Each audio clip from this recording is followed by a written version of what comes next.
Sorry, I gotta set it down for a bit here. I don't think I got this in my last video. There you go.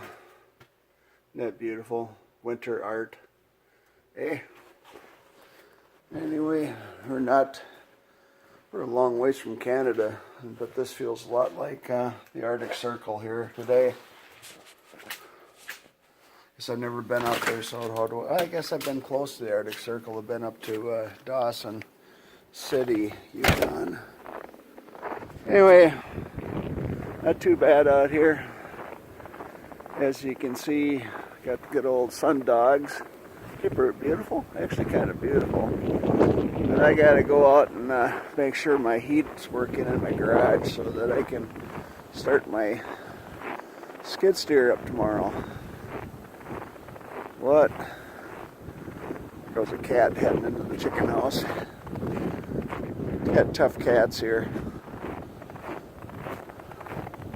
They do fine, they got shelter, so don't freak out.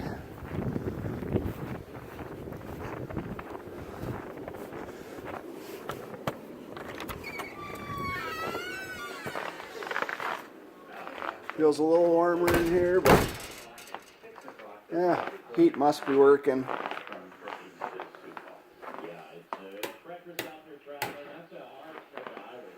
I'm going to plug my skid steer in regardless. Tomorrow my wife will have to get back to work. Not the most convenient setup here, but it works. There's my plug-in. Right there. So now, gotta find myself a cord.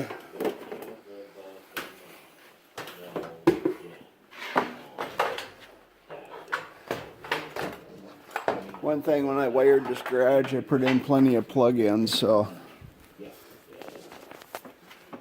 they're all 20 amp ground fault interrupted. This one here, this side here, the garage has just a single circuit, but that side has a double circuit over all the way over to that corner, and then this side has a double circuit, so I have 5 circuits for plug-ins.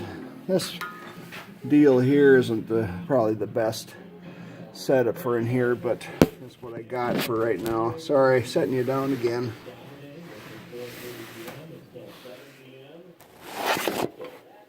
Don't slide away on me. I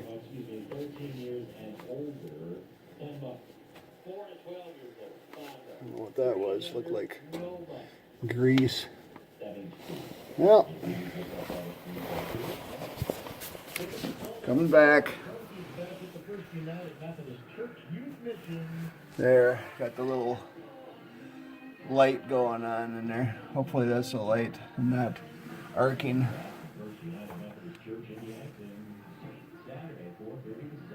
Yeah, it's a light. So you can see that it's on. So, little 4-cylinder diesel in here. Chabrero, I think that's who made it. Japanese diesel. This one here is a pretty old machine. It's 95, actually not that old. 95 model, L565 New Holland. And it's been a good machine for me. I kind of wish I had a snow pusher on it instead of, or a bigger snow bucket on it instead of this one here, but it works. It's actually not, if you can see, it's actually not wide enough for the tires, but I get by with it. I have another one out there. I have my wood splitter on that I could use, but the trouble with that, it's so low in the front that the snow comes over the top, and if you're not careful, you can really get the cab and your feet full of snow. This one works pretty good. I should really plug these holes up, because the only thing is nice with the holes, I guess I can kind of somewhat see through it. So, but Really don't need that. I should really just fill that in.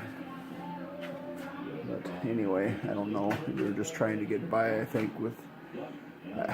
I don't get it. I think that stuff has got to be more expensive than just a sheet of metal. Who knows why they put it in there. Who knows. But, yeah, everything looks good here. I'm gonna...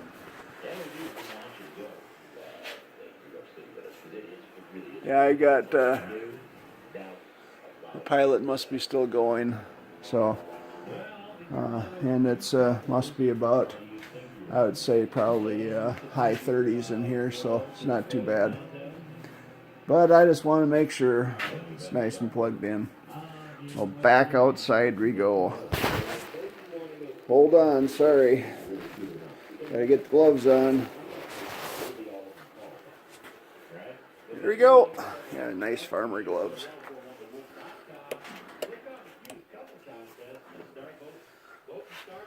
All nice and plugged in.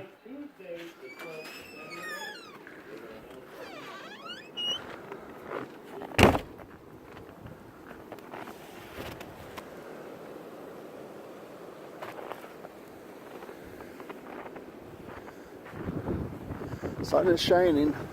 It quit snowing, but the snow is so fluffy that it just blows around. It's just a nuisance. I could get out of here, I think, with a vehicle, either with the Suburban or the Jeep or my pickup. My pickup is plugged in too. So there we go. Yeah. You can see the next door neighbor doesn't really... Visibility is probably about a half a mile. But I really don't want to be out on the road in this. So wait till the morning. Be really nice and cold, and I'll push some snow out of the way. Well, thanks. Have a great day. Bye.